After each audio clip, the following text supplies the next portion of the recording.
tu n'es pas aussi en contrôle que tu le crois. Tu es un système électrique et magnétique.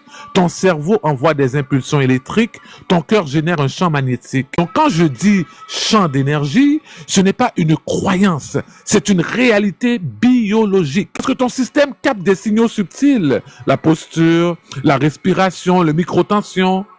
Scientifiquement, ton cerveau capte et interprète des données invisibles à ton conscient, héritées de tes parents, de ton environnement et surtout de tes expériences. Alors, scientifiquement, on parle d'épigénétique.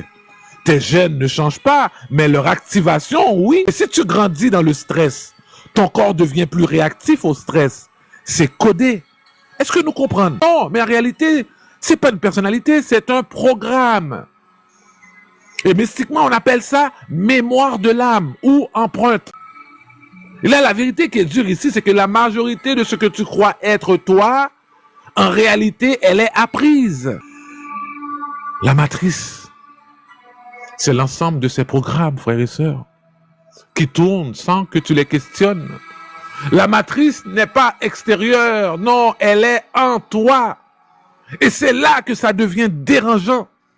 Parce que ça veut dire que tu ne peux plus blâmer le monde. Tu ne peux plus blâmer le monde extérieur pour tes problèmes, ton stress, ta dépression, ta colère. Et ça, c'est le vrai début de l'éveil.